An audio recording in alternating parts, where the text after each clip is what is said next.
It's been 2 weeks since we've had a video up. It's been a busy 2 weeks. We've been lots of films out. We've had Dune, we've had Eternals. But yeah, we're not going to review them because we're not, we just don't want to be those guys because everyone does it. So we picked something different. We have went for, well, I don't know what Nathan thinks about it. I know what I think about it. It's Copshop.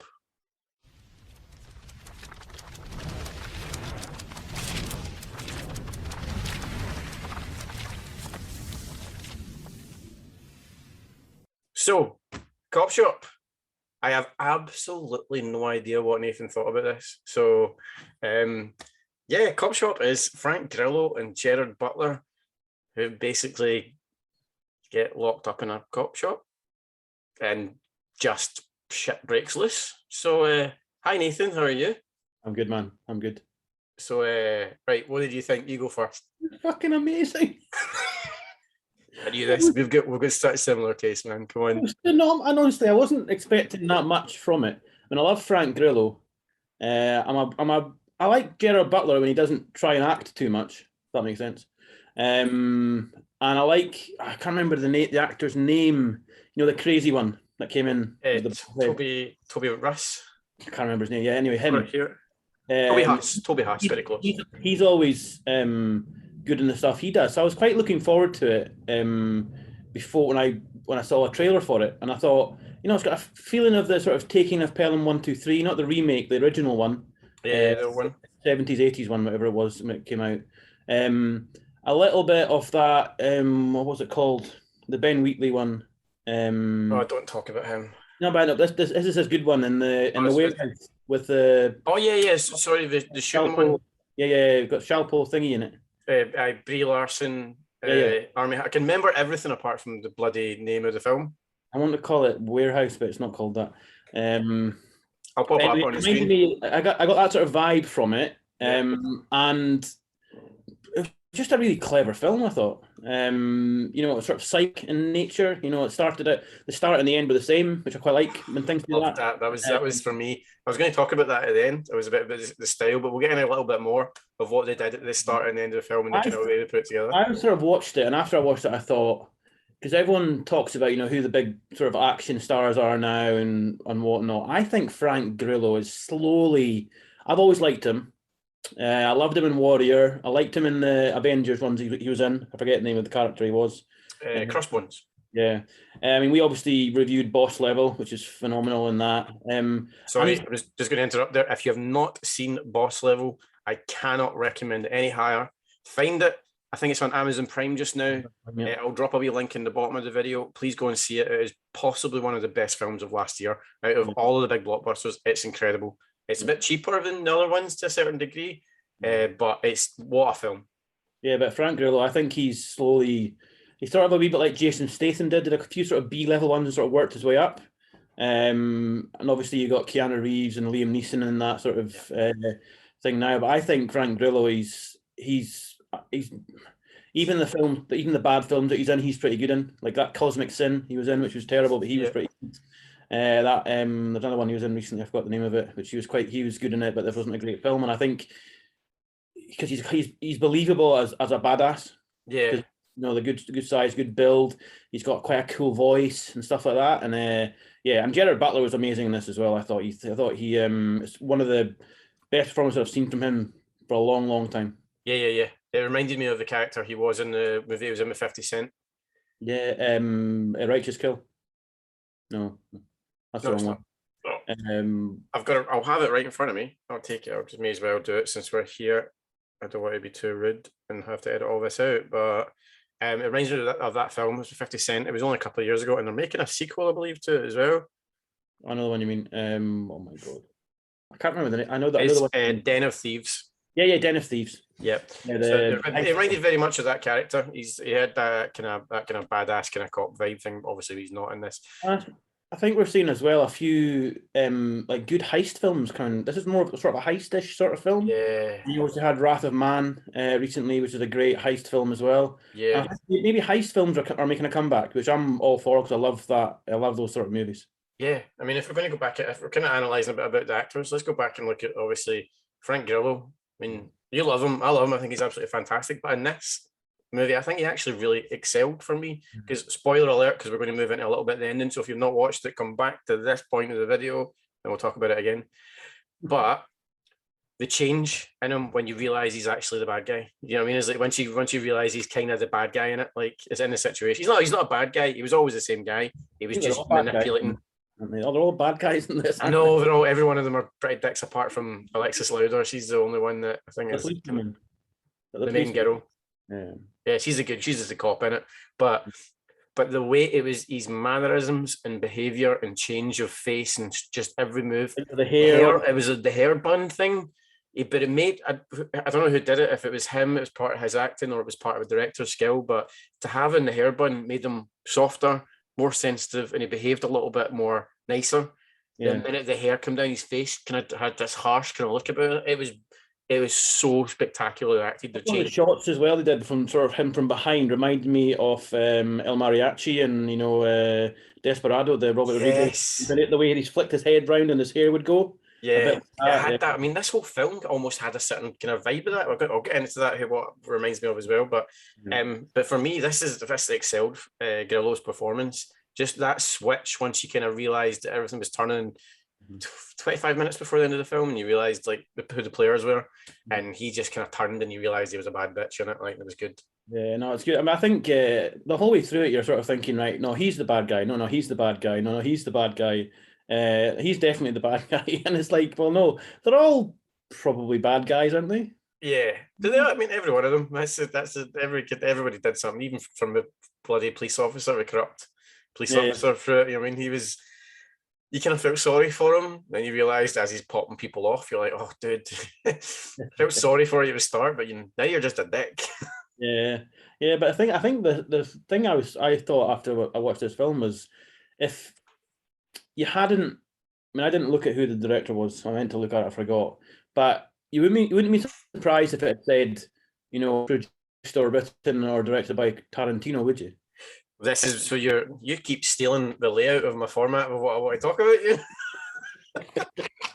There was a dog sort of feel to it, wasn't there? Yes, so I was going to say like we're just going to intermingle everything we're talking about. This is just more a relaxed chat. I was going to talk about different bits, but obviously the feel of the film in general, it had that Reservoir Dogs, Jackie Brown 70s vibe about it. It was very aesthetically cool, and I felt that the style and the way it was put together, it was very, very 70s at the start and very, very 70s at the end, but a very modern bit in the middle, the way they kind of put everything together, the way the action was, the way the shots were. It was all right up to date kind of shots and just how the looks and the style. But I think it got for me when you could see it pushing back into that 70s aesthetic again was right before she shoots him. So she falls down to the middle. Where's my cat? Oh, there you go. So it's right before she shoots him. She falls down and she does the spin of the gun. And they talked about the spin of the gun thing, which I thought genius, absolute genius way of doing it. And she just locks it.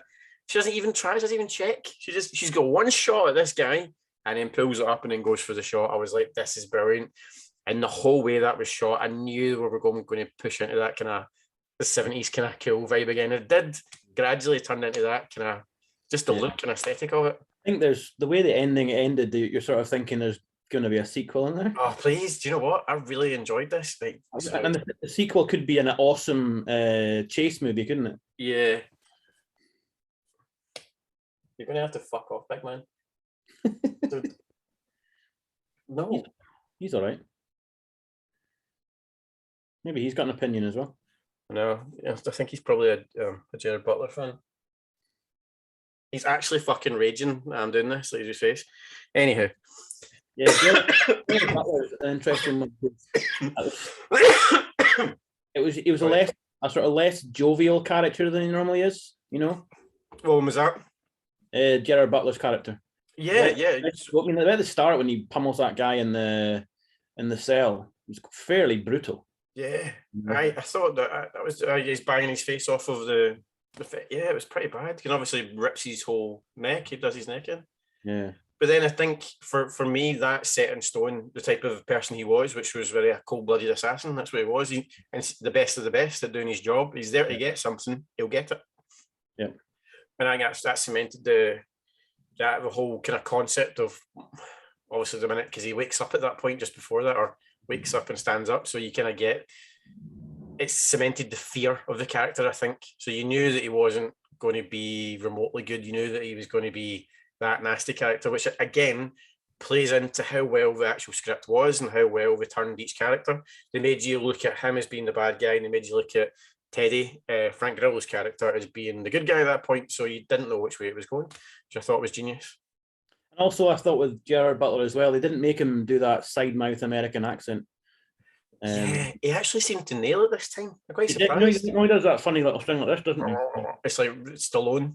And more often than not, I've got this thing about when they give somebody an accent for no reason. Yeah. You don't really need it. And they do it with him a lot, and they do it with Jason Statham quite a lot as well. And they I can't hate to break this to you, but you're going to love the Eternals then. There's a lot of it in there. In that, a lot of accents in the Eternals. oh, my view on the way Marvel's going at the moment is not great. So I will. Do you know what? Like, I'm not going to. Obviously, I've seen Eternals. I don't know if we're going to do a review on it because it's just so big and everyone's talking about it, and our reviews, because we're such a small channel, just get lost in that shit. So we might not do one. We might do one at a later date. But I've seen it. I enjoyed it. I thought it was quite good. It didn't feel very Marvel-y, which I thought was quite the interesting fact of it. So that's why I think Nathan actually might like it. It's not very Marvel. That's what I thought was quite good about it. They're throwing the formula out the window. Yeah, very, very much so. And that's why I think you'll probably enjoy it. Yeah, no, I'm going to go. I think I'm probably going to go Tuesday. I think. Yeah, you just you'll know what I mean about the accents. It's not that it's a bad thing, but that'll come up in the review. And if you want to talk about the accents that I'm talking about, just stick a comment down below, and I'll be there to champion it or hate it or whatever. But yeah, back to Copshop. So the end, genius ending, plays like he says. It just plays in the way that the start of the film started. When Frank Grillo got shot, I gasped because I did not expect it. Yeah. At all, which I thought was really cool the way that was. And then the way sort of Gerard Butler's character comes out, you think, oh, he's fucked now, but he sort of helps the girl, obviously, by shooting thingy. And I'm just like, so he's the good bad guy now, is he? Yeah. But then he goes away, and then the girl starts chasing him. You're like, oh my god, who's lost? But and it was like he's talking about this that 70s vibe. The way they shot that, them in the car with it, and almost looked like the green screen in the background. Yeah. The way that the thing's going, it just looks, and even the music was quite sort of funky and 70s-ish as well. And I thought that was really cool. I thought I'm gonna have to watch it again. I've only watched it the once, but I think I'll probably watching it again. I'll see more things. Yeah. You know what I mean? Like the way they shot when they're when they're in the bullpen and they're shooting and stuff like that, and they shoot it from that sort of slightly above angled down sort of way of shot. That's, if you watch the original Assault on Precinct 13, that's how most of the fight scenes in that. There's a big fight scene in that near the start where they're in a similar sort of bullpen, and they shoot it exactly the same way. Yeah. That was really cool. Because that's one of my favorite films when I was young, was Assault on Precinct 13. This is the original one, yeah. Because it was the remake with Ethan Hawke, I think. Yeah, and John Travolta, I think. Yeah, can't remember off the top of my head, but Ethan Hawke, 1995, 96. Oh, way later than that. It's in the early 2000s. Oh, was it? Well, even maybe later than that. Which was okay. It just wasn't anywhere near as good as the first one. Was very sort of gritty and sort of grindhousey, whereas that was a bit more sort of pulpy and Hollywoody. Yeah. Do you think they'll do a sequel? Because this is done, as far as I've from what I've seen, I googled this just before we came on. It's done well. It was a low budget. I know that. Yeah, very low budget. For a low budget, it's done well. 20-30 million budget, I think it was. And you probably think most of that probably went on the actors. Yeah, it's probably just Gerard Butler's wages. So think about it. It's only really, I mean, you could almost the whole thing, apart from a couple of bits in the cars, could be done on set. Yeah. Yeah.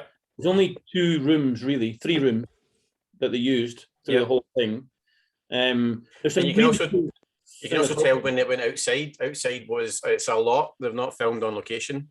It's definitely filmed on a lot because if you watch a lot of films, you can tell when you see this. You can see like the background of the screen from when they're shooting. You can see it's very, very flat, and it was very flat. So you can see they're filming on a lot. So you know that it's not going to be a huge budget. It's on set. So I mean, the only thing that worries me if they go and do a sequel is they've got to get the same director and writer in. I think. Yes. And this is well written, so that's the problem. Yeah, and they can't then just throw loads of money at it because the feel of it was really good and the way the look was really good. Yeah. So I don't think you need all the extra money and the extra big explosions and the unrealistic, car twirls and stuff like that. Yeah. I mean, don't get me wrong, I love that sort of stuff in some movies, but I think in this sort of movie, I think you stick to what it is, Yeah. A sort of pulpy grindhouse sort of feel. If you talk about the grindhouse, the Tarantino Rodriguez that they did back in whenever it was 2005, 6, Death Proof and Planet Terror. This would have fit in perfectly as part of that. Yeah, oh, definitely. It's absolutely that feel. It feels like one of those grindhouse films from America. It's not, doesn't feel too expensive, doesn't feel over the top, and it's perfectly done. And most of those grindhouse films that happened back in the day were the best stories. Yeah. And I mean, there's so many big budget films that leaned into so much of grindhouse stuff once it became, because it was very B-movie-esque, because it was stories are a bit out there. But I mean, a lot of big budget films leaned into grindhouse cinema at one point. It's so much so that Tarantino made those films. You know what I mean? I mean, apart from anything else, apart from a few sort of action scenes in this, most of the movies in those two cells. Yeah, in that bit, and then it's the two guys talking to each other, and then various other characters come in and talk and come back out again. So it's quite for an action type movie. It's quite dialogue driven. Yes, so definitely. Which shows you, and that's quite a difficult thing. I'd imagine. I'm not a writer, but that's quite a difficult thing to write because you're sort of selling it as an action movie, but you're making it quite dialogue driven as well. So it just shows you that those two actors really, Grillo and Butler really sort of worked on it and got that really good, because the other characters come in and out, and even what did you say the girl's name was? It's Alexis Louder, I believe. Never seen. Is this her first movie? I've never seen. Yeah, so I was going to just before we do finish, obviously, I talk a little bit about her, because she fundamentally is the main character for this entire film. I mean, you've got obviously the two antagonists, because they're antagonists, really, aren't they? And she's a protagonist. Mm-hmm. So, what do you think about her? I think it's good. I mean, there's a few bits in it. She seemed a little bit green, but I really liked her. I thought she was strong. There's a bit of vulnerability about her as well, and then obviously they have that bit at the end, and it's sort of like she loses the innocence almost, Yeah, that's see that bit. That bit at the end, that bit at the end when the minute she says she picks up the slug and shows the slug, and then says, and I've just taken an adrenaline shot, Teddy. It's almost as if they gave Alexis Louder a wee shot of adrenaline. She suddenly just became this monster on screen, and she was badass. She's got a gut shot, right, bleeding like a stuffed pig, and she's out in a car chasing after him. So I mean, for me, if I was going to make a sequel to this, I would basically pick it up exactly where this one stops. Oh yeah, definitely.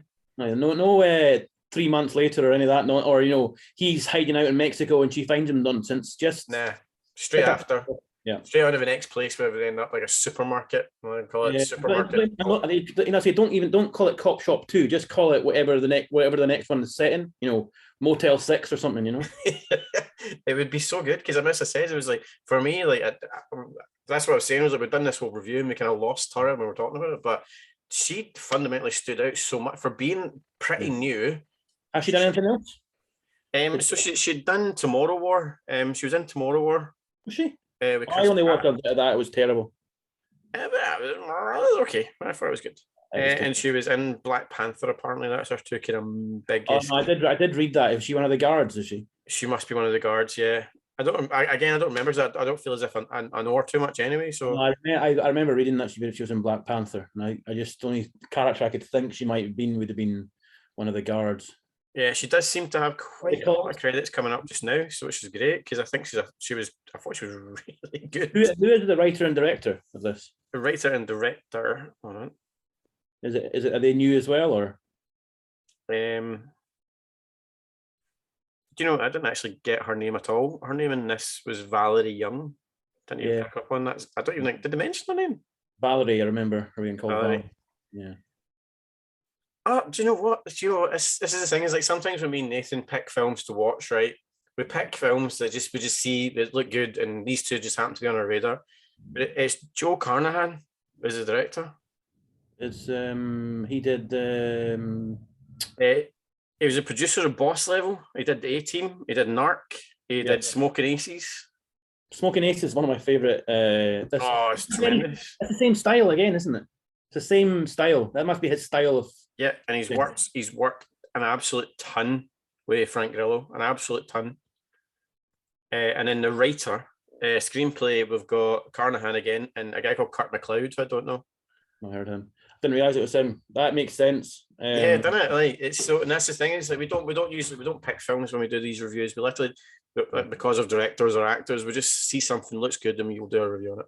Yeah, no, that's quite interesting because yeah, you can definitely see Smoking Aces in this. Definitely, that's another. I mean, did you ever watch the sequel to Smoking Aces? It was terrible. Yeah, I think they tried to emulate the first one a little bit too much. It lost the kind of. Just tried to copy it, basically. It lost the uniqueness of it. We didn't need to copy it either. That was the thing. They could have actually continued. It was a ballad of, or no, something. You can't remember what they called it, but it was terrible. Yeah, it was Vinnie Jones is in it, and that's pretty much a seal of death. I'd definitely say so. Definitely say that. Did you watch Wrath of Man as well, didn't you? Oh, Wrath of Man's great. Yeah, Wrath of Man was absolutely fantastic. That was again, it's like another heist movie, which was a little bit different. Again, Jason Statham. I actually think we should possibly do a review on it, and then we'll put it up on the channel because I would like to watch it again because I believe I was pissed. It's on Prime now, I think. Yeah, yeah. I think I was pissed when I watched it. So, and I really, really enjoyed it. So I think I'll watch it again and maybe enjoy it even more. It's a very clever film. Yeah. I mean, I think Guy Ritchie's a very underrated director. Anyway, I like most of the stuff he does. Even that King Arthur one he did, I really liked it. King Arthur was absolutely slated and destroyed, and it had a lot wrong with it. It did have a lot wrong with it. Charlie Hunnam, or Hunnam, how you say his name. Yeah, he's not. I don't rate him at all, or generally don't. I think there was like sandwiching people like David Beckham, and it was a big fucking mistake, man. Be serious. Like, people watching your film, you're trying to create fantasy. Yeah. And history, and then you're putting someone like David Beckham in your film. It's just it's an exact same level of putting Ed Sheeran in Game of fucking Thrones. So leave it at that. But then, he followed that up with he went back to his roots and did The Gentleman, which was great, and then did Wrath of Man, which was phenomenal. So this is what I think. I think he's much better. I think he's actually much better at creating the dialogue-driven, hard story, very realistic people films, not big fantasies, not anything too big that kind of. Yeah, goes outside the box. Even his Sherlock Holmes, it was good, but it was a bit, style over substance, wasn't it? Yeah, definitely. But there you go. Copshop. Copshop is it's probably left the cinema by the time you get this. It's a huge thumbs up from Nathan and a huge thumbs up from me. I absolutely enjoyed it. It's definitely getting in my top 10 of the films that I've watched for a while. But we will be doing definitely before Christmas time, a top 10 of the year, coming from the whole team. Next up for us, I don't know what we've got coming up next. You haven't seen June yet, have you? No, we'll probably do June. We might do Eternals if we feel like, if we can get everyone together. And obviously there's a Horrified channel is coming as well. We're talking about Hawkeye starting soon, a couple of weeks, isn't it? Oh yeah, we'll probably do Hawkeye. But there you go. Copshop, huge thumbs up. And then all the other Disney series they've got coming out with 4,000. Yeah, we had the Disney D-Day the other day, but it looked okay. Moon Knight looked good, and She-Hulk. Moon Knight looks good. She-Hulk looked okay. A bit questionable over the bit where she turns into the camera and all that. I don't know. I love Tatiana Maslany. Tatiana Maslany was an Orphan Black, and she's an incredible actress. The stuff she's been in. So I'm really hoping this is going to just cement her higher, and she gets big jobs. Yeah. But there you go, Copshop. Huge thumbs up from us. Please, if you get a chance to watch it, if you're here, you might have watched it. If you have, get straight in the comments. I'm always there. I'm never busy. I'm always talking on the comments, even in my full-time job. Sorry, full-time job. I would rather reply to people on YouTube. Nathan's laughing because we work for the same company. But yeah, so thank you very much, Nathan. Cheers, man. Thank you very much for tuning in. Hopefully see you in the next video. We can do this all day.